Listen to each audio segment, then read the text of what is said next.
Zeenat Aman, it's so good to see you. I've been looking forward to catching up for a long time.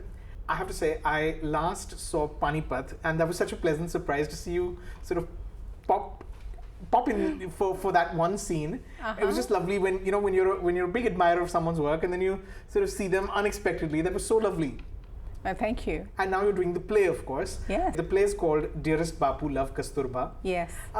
What makes you say yes to these offers? Whether it was Panipat, whether it was this, what was it that made you go, I want to leave the comfort of my home and I want to go out and do this? I'm not we're very excited that you did, but I'm wondering what is it that makes you say yes to some things? Let me talk about Kasturba. Yeah.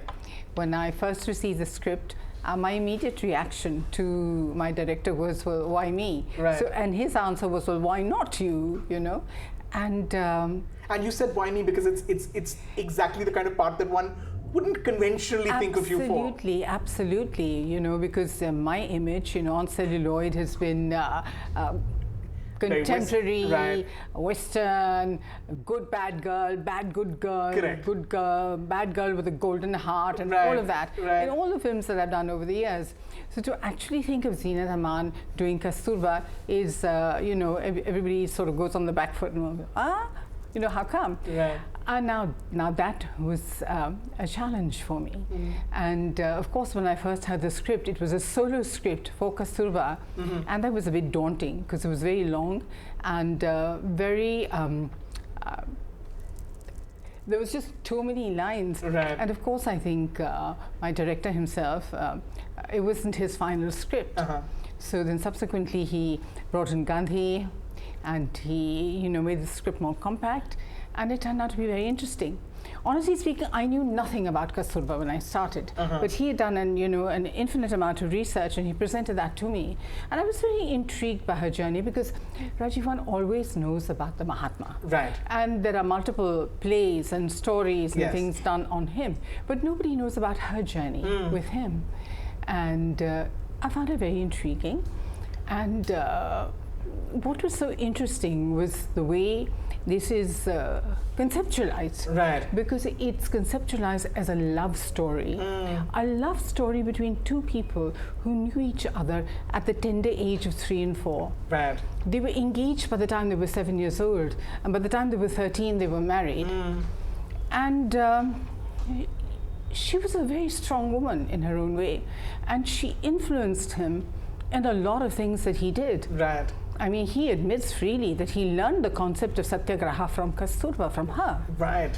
So I was intrigued with this lady's journey, and the fact that she appeared to be such a conventional wife, but really was a very strong woman. Right. Extremely strong, because for all the years that he was away in London or he was away in South Africa, she held the fort alone with her children, with her joint family, and managing the dynamics of living in a joint family. Right. So, and then I did some research about her on my own, and I definitely wanted to be a part of this project. Of course, the fact that it's in the English language, right, that helps. Helped, sure. It's structured as a series of letters, is it? Yes. That she's writing, Kasturba's writing to yes. To her husband. Yes, and now that Gandhiji is also in it, it's a back and forth right. situation. The only thing is that these are letters, unwritten letters, because she was an unlettered woman. Right. She didn't know how to read or write. So this is what she could have, right. So it's imagined, right? Yeah, right. Yeah. What for you then? You said that you saw it as a daunting prospect going in. What were the challenges that it sort of posed when you began working on it? Well, for one thing, I'm glad that it is based on letters. Right. So I don't have to remember the entire Correct, play. you're reading.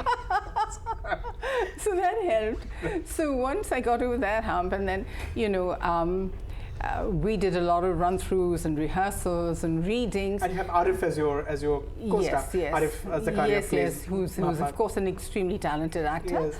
And it's just turned out to be great. My director was very clear in his written word, and he used his words very well. I mean, he's painted a wonderful journey with these words, which really resonate and take the audience, to wherever they went, whether it was South Africa, whether it was, in Bombay known as Bombay at that time, right, or Porbandar or Rajkot or wherever they were. Right.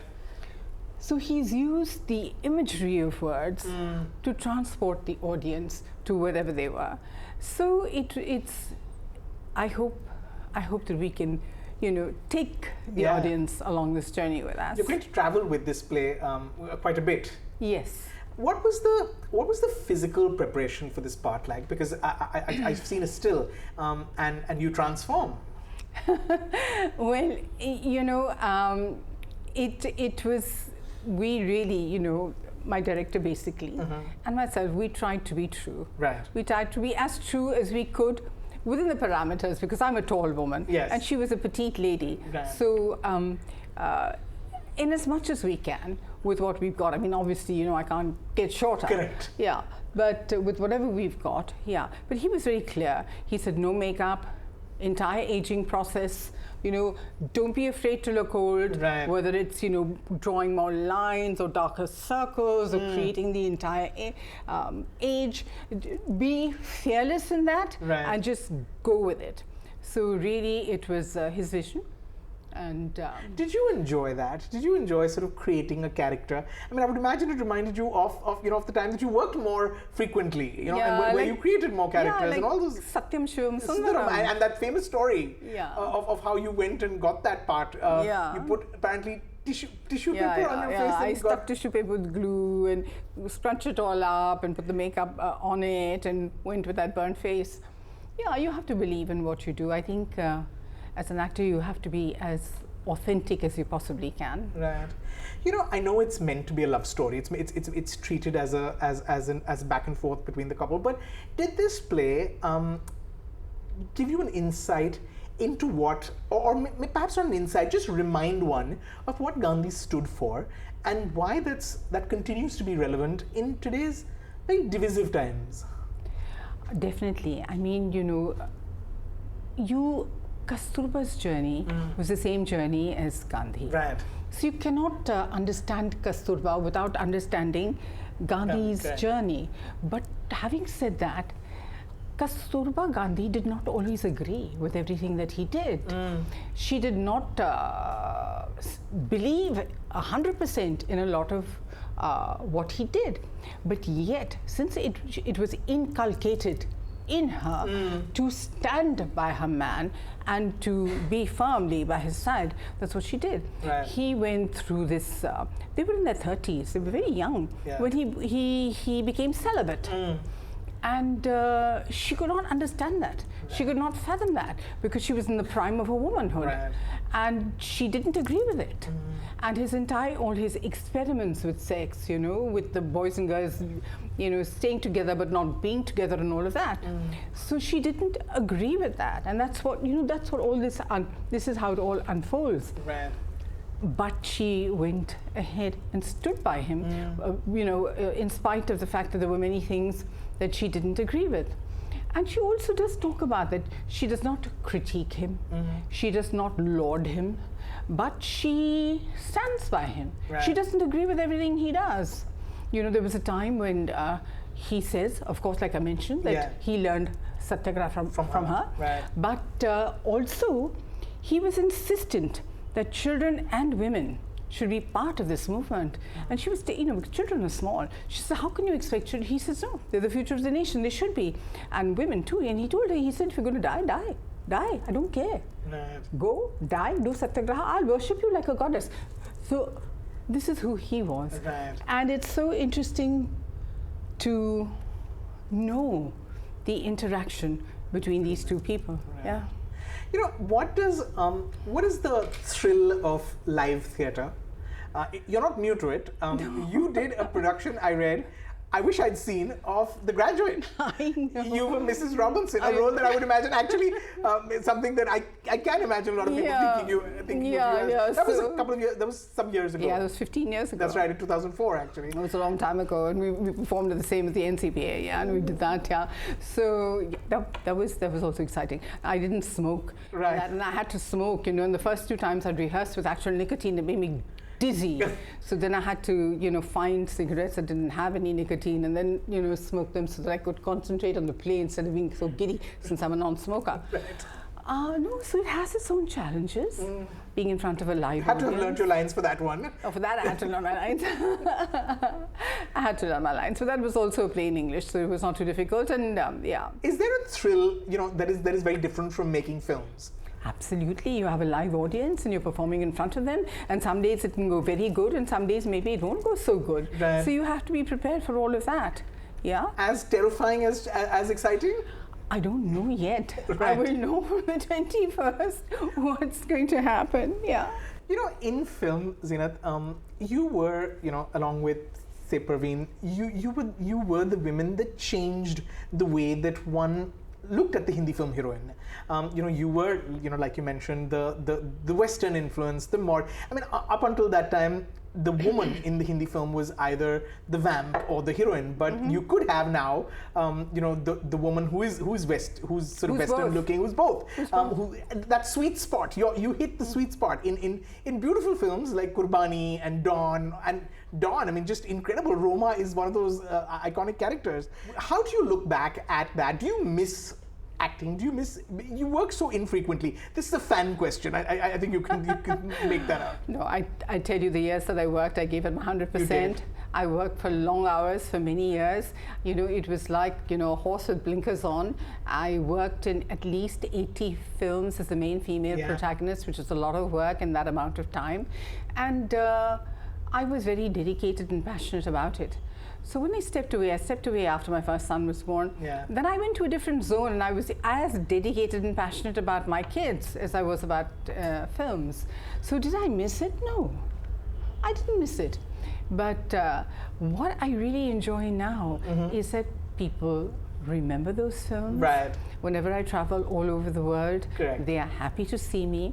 Not happy to see me, happy to see the embodiment of that time in their lives, which is through those films.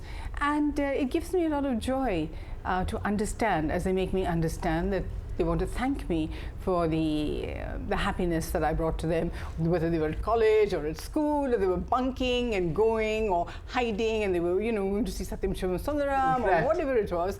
So there are all these lovely, lovely little nuggets, which I enjoy now.